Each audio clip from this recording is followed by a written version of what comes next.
Hello everybody, welcome back to an episode of Red Dead Redemption Character Analysis. It's been a little while since we did the last one, but we're back here. Of course, we have our little bit of a gameplay formula going here, or, more relevant to what I'm talking about, so hopefully you guys enjoy that. But today we're going to be talking about Bill Williamson, and actually, Bill's actually one of my favorite characters. He's very interesting, particularly in the first game. I know he appears a lot more in, of course, Red Dead 2, but particularly I really enjoyed him in the first Red Dead 1. So I particularly more enjoyed him in that aspect. But in Red Dead 2, he's also a very good character. I personally really enjoy him in there too. So he's one of my favorites as well. But of course we're just gonna jump right into it. He's a very interesting character. Of course, getting this from the Red Dead Wiki, great site as always. And to start off here, I think this is just good to mention. Bill Williamson is a recurring character in the Red Dead series, appearing as central character. With the addition of the Liars and Cheats DLC pack for Red Dead Redemption, Bill Williamson is also a multiplayer character model that may be selected in the Damnation section of the Outfitter, which is pretty much what you got. The gameplay you guys are watching right now, it's Bill Williamson, and I got it out of the pack in multiplayer, so it's pretty much the gameplay it's on right now. So I just figured that was a little bit of a fun fact. But we're going to go into Bill Williamson's background. So Bill Williamson was born Marion Williamson, actually, not Bill. In 1866, embarrassed by his first name, which was supposedly a family name, would later adopt the name Bill after his surname. Bill's father was an alcoholic who slowly lost his mind due to excessive drinking, notably mixing whiskey with moonshine. Bill was always afraid of suffering the same fate. At some point, Bill joined the army and was assigned to the 15th Infantry, as claimed to have served in the cavalry as well. He nobly fought against Native Americans before eventually being dishonorably discharged for deviancy and attempted murder on December 27, 1892. He lived rough for the next year or so, drinking and heavily robbing people on the highway. At one point, he was robbed by a quote woman implied to be a cross dresser. One day in 1893, he tried to rob Dutch Vanderlyn, but he was taken aback when Dutch simply laughed at him. Though Bill was angry, Dutch cheered him up and gave him purpose, offering him a place in the Vanderlyn gang. Despite this, Bill still vividly remembered the horrifying things he'd seen during his time in the army. For the next 6 years, Williamson would go on to be a gunman for the Vanderlyn gang. During his time in the gang, he committed a number of crimes, which included robbery, raids, murder, kidnapping, and various other misdeeds across the frontier. By 1899, the gang had moved east west to West Elizabeth near Blackwater, where Dutch decided to undertake the ambitious heist to rob a boat that was carrying a significant amount of money. However, the robbery turned out to be a disaster, and the gang was forced to flee north into the mountains of Ambruna to escape the law, settling in an abandoned town named Coulter, which we're going to talk about Bill in the Coulter chapter particularly. So Bill is first introduced when he gets into an argument with Micah Bell, which is actually a very funny scene. It's like one of the first missions you do in Coulter. It's actually a very funny scene, which results in Bill getting punched in the face by Micah. And before Bill can fight back, the others restrain the two, and Dutch comes in, reprimanding them. Dutch tells them that they're attacking an O'Driscoll camp. Bill is paired with Micah during the raid and takes part of a skirmish against the enemy gang. Afterwards, he searches a house for valuables and left behind. And also, just wanted to mention that we're also doing I'll be talking about, of course, Red Dead 1 Bill. Of course, since Red Dead 2 is a prequel, we'll be talking about that. Just how we've always done it. Just wanted to mention that. But during the Cornwall train robbery, Bill is given the job of setting up the dynamite for the tracks. Arthur is sent by Dutch to help Bill, but possibly because of Arthur's interference, the detonator fails and the gang is forced to chase after the train. Along with the majority of the gang, Bill is unable to get onto the escaping train.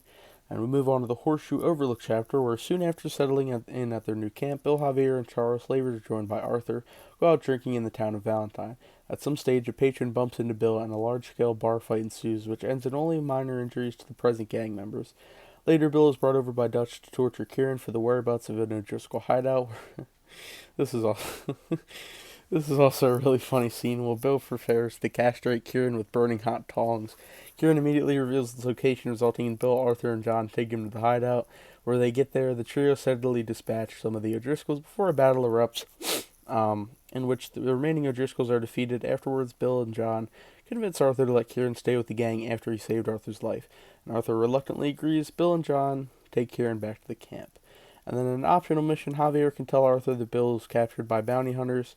Arthur and Javier go to the hunters' camp, and a shootout erupts in which the bounty hunters are defeated. Javier then cuts Bill free and leave. If asked back at camp, Bill would insist that he had a plan to get out, which I actually didn't know about that side mission. I've never experienced it when playing Red Dead 2, so that's something that I learned. Yeah. So back in the Clements Point chapter, Bill is deputized by Sheriff Lee Gray along with Arthur and Dutch. They, along with Deputy Archibald McGregor, go and destroy the Lemoyne Raiders' moonshine operation, where Bill and Arthur incapacitate a few of them before fighting off the Lemoyne Raider reinforcements.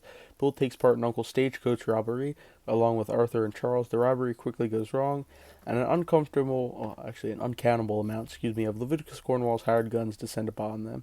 The four hide in an old barn, but are forced by Cornwall's men out. The barn is lit on fire, so they are forced to fight their way out of it and engage more of them in the forest before escaping. Along with Karen, Bill helps mastermind the robbery of the Valentine Bank heist. Two of them, along with Arthur and Lenny, break into the bank, steal a large sum of cash before fighting their way past the law, attempting to prevent their escape. Bill also organizes his own stagecoach robbery, bringing Arthur and Tilly along with him. This is also an optional mission, I just want to go ahead and say. And I also want to say again, the Valentine Bank robbery that you do with Bill and Karen and Lenny, and Arthur's there, of course. It's also a very, very classic mission. I really enjoy that mission. That's also another fun one. But back to the optional stagecoach robbery mission. Bill and Tilly argue constantly during the excursion, only ending when Bill abandons all attempts at stealth and attacks the stagecoach directly with Arthur, which they do successfully. Bill also mentions that he recently robbed a homestead in Roanoke Ridge, as well as some drunken soldiers near the swamps. One of his last acts in Clements Point when he, Arthur, Sean, and Micah enter the roads to investigate a job from the Gray family, almost immediately killed after they are ambushed by the Grays. Sean is instantly killed, Bill is captured by Sheriff Gray, and at some point during the battle, after Micah and Arthur clear the street of lawmen, they slay the sheriff and rescue Bill. Afterwards, Arthur reprimands Bill and Micah for their carelessness and orders Bill to give Sean a proper burial. Williamson later takes part in the assault on Braithwaite Manor in retaliation for the capture of Jack. And in the Saint Denis chapter, Bill attends the party at the mayor's mansion along with Arthur, Dutch, and Hosea. Bill's interactions with the other guests are awkward, and he quickly grows frustrated after failing to find any leads. He later says how he hated the event, which he hates pretty much dressing up fancy and everything like that. Micah gets a lead on a stagecoach and brings Arthur and Bill along with the robbery. The three plant explosives on the stagecoach path to halt it, before attacking the stagecoach guards and accessing the loot, which they split between the three of them. And then that was also another optional mission you could do, just another optional side stagecoach mission, whatever it may be. As well as this, Bill also presents the attack on Angelo Bronte's mansion. During the boat to the journey to it, Bill is berated by Dutch for associating the Indians with savagery and helps fight off Bronte's men and the police during the assault. Bill later takes part in the ill-fated Saint Denis bank robbery, where Jose and Lenny are killed. During the bank robbery, Bill interrogates the bank manager to get the combinations for the safes. When the Pinkertons arrive, Bill helps them fight off and then later escapes with the others across the rooftops, along with Dutch, Arthur, Micah, and Javier, who boards a boat harbor destined for the South Pacific. Now we're going to get into the Guarma chapter, which is also, well, it's a very important chapter in the story. I'm not sure how much it is for Bill. But after the boat sinks, Bill washes up on the shores of Guarma with everyone except Arthur. Not long after Arthur finds them, the five are ambushed by the local military and captured. All of them except Javier manage to escape with the help of Hercule Fontaine, allowing Bill rest with the others at La Capilla. I think that's how you said it, La Capilla. If I said that wrong, excuse me. But after participating in the battle at Cinco Torres, Bill is tasked to stay with the wounded Javier Escuela, while the other three gang members see to sabotaging the gun batteries and the measuring the ship captain. When the gang return to America, Bill eventually finds the gang at Le Quay after allegedly asking around for their whereabouts. When the P and the Pinkertons subsequently attack the camp, Bill is one of the key players along with Arthur and Sadie in fending off the onslaught. In the Beaver Hollow chapter, following the gang's relocation to the Beaver Hollow, it becomes apparent that Dutch's sanity had deteriorated. Despite this, Bill remains undeniably loyal to Dutch. Sorry, I suck at reading words like that. And his relationship with the main doubters, Arthur and John, declines as a result, with Bill suspecting the latter being the traitor. Bill is tasked with helping Arthur steal a stagecoach of dynamite at Van Horn Trading Post. During the robbery, Bill is placed drunk near the roadside before attacking the stagecoach.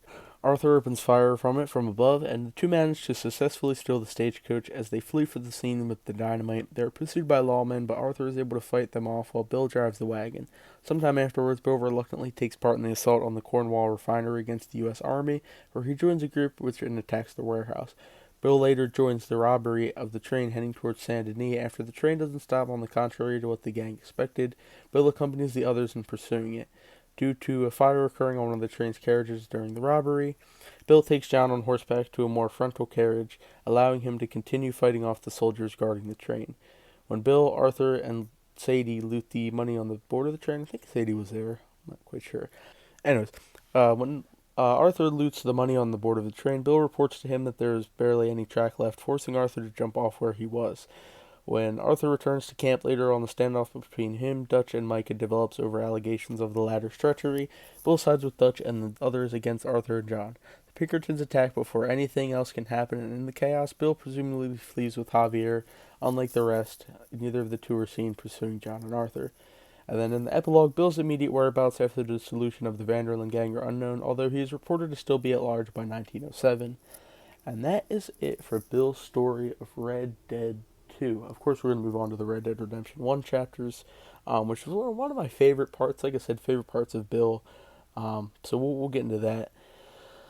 So, very interesting story for Bill in Red Dead 2. He obviously played a bigger role than he did in Red Dead 1, but we're going to we'll get into that, but it's very, very interesting, I'll have to say. But the events of Red Dead Redemption. By 1911, Bill leads his own gang. He had moved to New Austin and occupying Fort Mercer, which was previously the domain of the Del Lobos.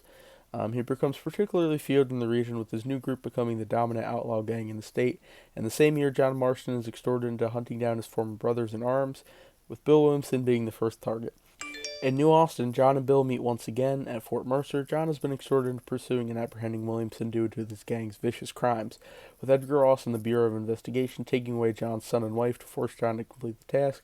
Marston confronts Williamson from the outside of the fortified walls, appealing to him to surrender before any harm befalls him.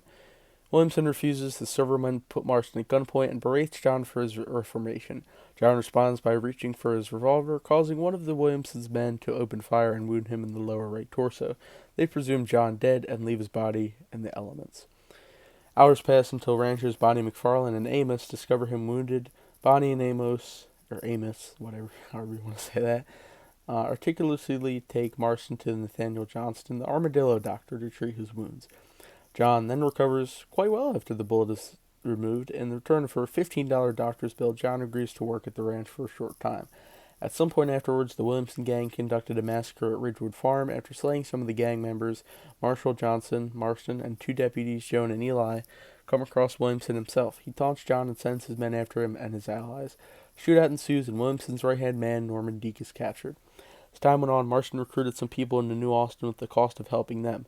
After helping Lee Johnson, Nigel West Dickens, Seth Byers, and Irish, they and John planned a strategy to raid Bill's hideout at Fort Mercer. The group breached the fort and gunned down Williamson's gang, only to find out that Bill fled to Mexico the previous morning with the help of another John's former gangmates, Javier Escuela. The pair were put into the protection of the local state government in Mexico. And in the Mexico chapter itself, John eventually ventured to Mexico himself and was forced to work with Colonel Allende, which we're actually going to be him. We're going to do a character analysis on him because he is a very important part of the Red Dead 1 story. The brutal dictator of the region of Mexico called Nuevo Paraíso, Spanish for New Paradise, by the way. Even though Allende promised to deliver Escuela and Williamson to Marston, Allende instead betrayed him and attempted to have him killed. Due to the betrayal, John joined with the anti-government rebels led by Abraham Reyes and eventually stormed Allende's villa in Escalera. With the villa under attack, Bill and Allende escaped to an armored stagecoach where Marston and Reyes gave chase. After the bodyguards are dispatched, the stagecoach comes to a halt, and Allende betrays Bill, pushing him out and pinning him to the ground with a sword. Attempting to trade Bill's life for his own, Williamson can then be killed by John from this point onwards until he reaches for Allende's revolver, where if the player still doesn't react, Bill will then instead be shot and killed by Reyes. And that is the end of Bill Williamson. Very interesting character. I really love him. Again, he's one of my favorite characters. Now, usually on these character analysis, I would do like an appearance where like pretty much what they look like. I did that the last few episodes, but in this Bill article on the Red Dead Wiki, it's not showing up. So unfortunately, I can't do that for this episode. I mean, I don't really see it anywhere. I might just be missing it, but for now, I don't see it. But Bill's a very interesting character. I really enjoy him. I enjoy what he says. He's actually very funny at times. But actually, it's very interesting to see his evolving, especially after Red Dead 2. His evolution from Red Dead 2 is everybody was kind of laughed at him because he was kind of stupid.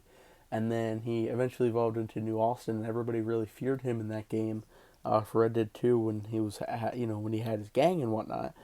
Everybody was really scared of him down there. And actually, funnily enough, John Marston in the first Red Dead, he said that in one of the missions. It was towards the end of the game. He was telling Abigail how, people were really scared of Bill and whatnot, and Abigail was pretty surprised that people were scared of Bill. But that's actually very interesting. Just see his evolution and how people really got scared of him. The townsfolk or whatnot around Armadillo and whatnot. So it's very interesting to see Bill's evolution. He's again one of my favorite characters. I personally like him. Had some funny moments in Red Dead 2 especially. Um, yeah, so that's Bill Williamson. So we're gonna finish up. I do have a lot more Red Dead 1 characters I would like to go over. Some key points, and then we're going to start moving on to Red Dead 2 characters, exclusively to Red Dead 2. Like Sadie Adler, for example, we're going to do her once we get to the Red Dead 2 character analysis. But we'll finish up the Red Dead 1 characters, kind of like we did Black Ops 1 and 2. And Bill does not appear in Undead Nightmare physically, but he is mentioned by John while talking into Mother Superior and the Undead Nightmare thing. And I actually just was reading that. I just wanted to mention that. Just something random. Just something to wrap it up with. Yeah, that'll pretty much do it. So comment down below what you guys think of Bill Williamson. Do you like his character? Do you think he's kind of stupid? Whatever it is you guys think, comment down below. Let's discuss that. Make sure to subscribe for more content, like video, all good stuff. Discord, Twitch, Instagram. Links in the description. I'll see you guys in the next video. We'll be continuing on with this character analysis. I really enjoyed it so far. Hopefully you guys are too. But yeah, with that being said, I'll see you guys in the next video.